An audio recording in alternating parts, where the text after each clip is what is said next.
장이야. 안녕하세요. 클래식 음악 큐레이터 매널입니다.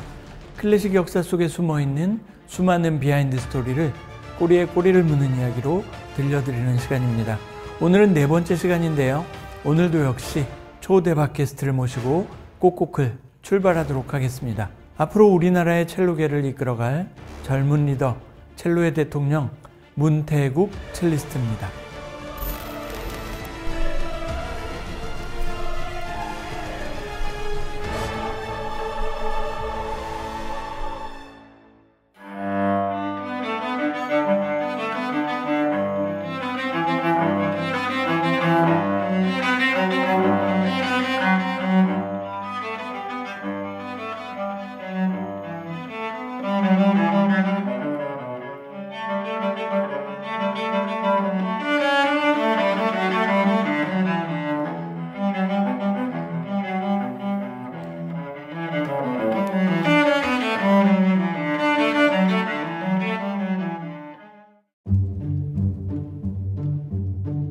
문태국 씨 안녕하세요. 저는 매널이에요.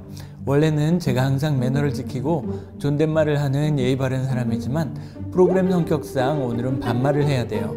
혹시 반말 들으면 귀에서 피가 나거나 그렇진 않죠? 아직 그런 적은 없었어요. 네, 다행입니다. 그럼 이제부터 반말로 할게. 태국도 편하게 반말로 하도록 해. 요즘은 어떻게 지냈어? 지난해에는 롯데콘서트홀 상주음악가로 활동하면서 연주를 했고, 요즘은 다시 뉴욕에 머물면서 줄리어드 음악원에서 최고 연주자 과정을 밟고 있어. 올해도 여러 무대를 계획 중인데 4월에는 내 하나는 브레멘 오케스트라 그리고 바이올리니스트 임지영과 함께 브람스 더블 콘체르토 연주회가 있을 예정이고, 연말에는 피아니스트 박종혜, 바이올리니스트 양인모와 함께 금호아트홀 상주음악가들끼리 꾸미는 무대도 준비 중이야. 또 다음 앨범 발매도 계속 협의 중이고. 여전히 부지런히 배우고 또 연주회를 준비하고 있구나. 성실한 태국의 모습은 언제 봐도 믿음직해. 올해도 계속해서 멋진 모습 기대할게. 사실 태국이 워너 클래식을 통해서 발매한 인터내셔널 데뷔 앨범 첼로의 노래는 여전히 많은 팬들이 사랑하는 음반이야. 첼리스트 장한나 이후에 무려 23년 만에 워너 클래식 레이블에서 발매된 한국인 첼리스트 음반이었으니까 연주는 물론이고 레코딩도 또 뛰어나서 오디오 팬들 사이에서도 꽤 유명한 음반이 됐어. 부끄럽네. 게다가 첼로의 구약성소로 불리는 바하의 무반주 첼로 모음곡과 첼로의 신약성소로 불리는 베토벤 첼로 소나타를 동시에 감상할 수 있는 일거양득 앨범이기도 했지. 맞아. 사실 그 앨범은 첼로 역사상 가장 위대한 첼리스트이자 첼로의 성자로 불리는 파블로 카제스에게 바치는 오마주 성격의 음반이었어. 영광스럽게도 내가 2014년 파블로 카제스 국제 첼로 콩쿠르에서 우승을 했는데 그러한 인연을 생각하면서 만든 앨범이야. 그랬구나.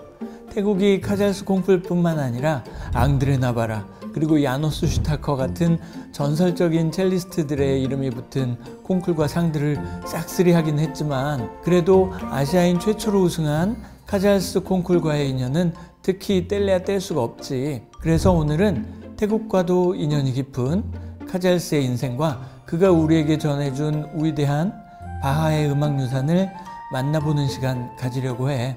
음악의 아버지 바흐와 첼로의 성자 카잘스가 만나는 귀한 시간이네. 그래, 우리 모두 알다시피 음악의 아버지로 불리는 바흐는 비발디, 핸델과 함께 바로크 시대를 대표하는 작곡가야. 음악사적으로는 바로크 시대의 끝이 바하의 사망 시기와 일치할 정도로 한 시대를 풍미한 위대한 작곡가였어. 하지만 지금의 바흐의 명성과는 다르게 그가 살아있을 당시에는 지금처럼 유명하지도 않았고 매우 고단한 삶을 살아가던 음악가였잖아. 맞아. 바흐는 독일 중부의 작은 도시 아이젠하흐에서 태어났는데 그의 집안은 200년 동안 50명 넘게 음악가를 배출한 음악 가문이긴 했대. 근데 당시엔 음악가의 지위가 그리 높지 않았던 시대였지. 맞아. 바흐의 아버지는 거리의 악사 출신이었지? 그래. 바흐는 10살 무렵에 부모님을 모두 여의었어. 그리고 큰형 밑에서 크면서 형에게 음악을 배웠대. 하지만 형이 결혼하고 아이들이 태어나자 어린 나이에 혼자 독립을 해야 했지. 교회의 성가대에서 활동하다가 변성기가 오자 다른 교회의 오르간 주자로 취직하기도 했어. 작곡을 시작한 것도 이때부터야. 바하가 20살 때쯤 무렵이었지. 당시 르벡이라는 도시의 성 마리아 교회에는 북스테후데라는 위대한 음악가가 있었는데 그의 오르간 연주를 들으러 4주간의 휴가를 내고 르벡까지 다녀왔대. 4주나? 가난했었던 바흐는 300km가 넘는 거리를 걸어서 갈 수밖에 없었거든. 음악을 들으러 서울에서 대구까지 걸어서 갔던 셈이야. 지금처럼 지도 어플이 있는 것도 아니고 길을 잃을 수도 있고 위험했을 수도 있었을 텐데. 음악을 들으려면 오로지 직접 가서 듣는 수밖에 없었을 때니까. 바하는 르벡에 도착해서 음악에 흠뻑 빠져버리는 바람에 4주 휴가는 잃어버리고 4달 후에야 겨우 돌아오는 바람에 교회에서 완전히 쫓겨날 뻔했어. 큰일 날 뻔했네. 바흐는 평생을 교회를 위해 일하면서 엄청나게 많은 음악을 작곡했잖아. 그래서 교회와는 뗄래야 뗄 수 없는 음악가였고.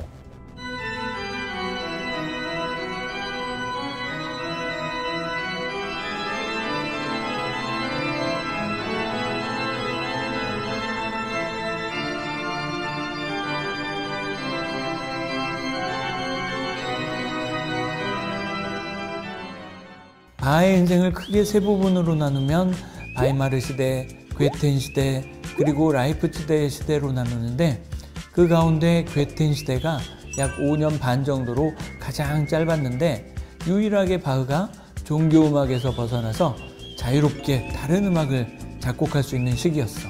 아, 그래서 이 시기에 무반주 바이올린 소나타와 팔티타나 브란덴부르크 협주곡 그리고 무반주 첼로 모음곡 같은 곡들이 작곡됐구나. 맞아. 태국도 잘 알겠지만 바하가 남긴 수많은 작품 중에서도 사실 첼로를 위한 작품은 매우 드물잖아. 바흐에게 괴텐 시대가 없었다면 아마 무반주 첼로 모음곡은 없었을 거야. 사실 첼리스트로서 슬픈 이야기지만 바흐뿐만 아니라 바로크 시대와 고전파 시대를 통틀어도 사실 첼로 작품은 그리 많지가 않아. 작곡가이자 첼리스트였던 보케리니와 비발디를 빼면 정말 손에 꼽을 정도야. 심지어 600곡이 넘는 많은 작품을 작곡한 모차르트도 첼로를 위한 작품은 단 한 곡도 없고 베토벤도 첼로 협주곡은 작곡하지도 않았어. 태국은 모차르트에겐 좀 서운하겠네. 첼로를 위해 단 한 곡도 써주지 않다니. 하지만 저음악기인 첼로는 당시 독주악기로 부각되기가 쉽지는 않았을 거야. 악기가 개량되고 연주법이 다양해지기 전까지 바로크 시대의 첼로는 주로 바소 콘티뉴오로 불리는 통주저음을 담당했었어. 간단히 말하자면 다른 악기와 성악을 받쳐주는 저음의 역할을 한 거지. 그랬었지. 그래서 내 생각엔 첼로가 독주악기로서의 위상을 각인시킨 작품은 바로 바흐가 남긴 무반주 첼로 모음곡이 아니었나 싶어.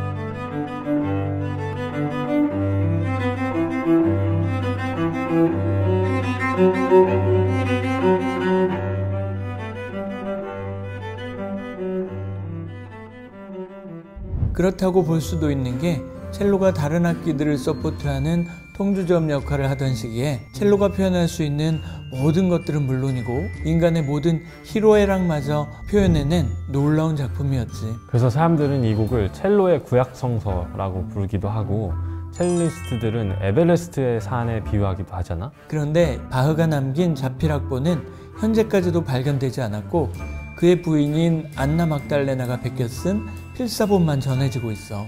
그리고 그 필사본 악보마저 170여 년 넘게 잠자고 있다가 1889년경 스페인의 바르셀로나에서 당시 첼로를 공부하던 13살짜리 꼬마에 의해 발견되면서 다시 세상에 알려지게 됐지.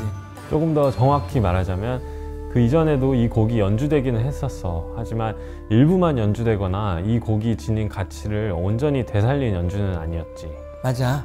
그래서 그 꼬마 첼리스트가 무반주 첼로 모음곡의 가치를 온전하게 되살려놨다고 해도 결코 과언이 아니야. 그럼 과연 그 꼬마 첼리스트는 누구였을까? 설마? 첼로의 성자가 되기 전 첼로 꼬마 너무 귀엽다. 바르셀로나에 있는 고서점으로 거기서 만난 게 바로? 그래. 그럼 이 곡을 발견하고 녹음하는 데까지 무려 47년 가까운 세월이 흘렀던 거네. 모든 공식적인 연주 활동을 중단하지. 활동 중단? 이런 거장의 음악가들이 와, 그 작은 마을에 총출동했다니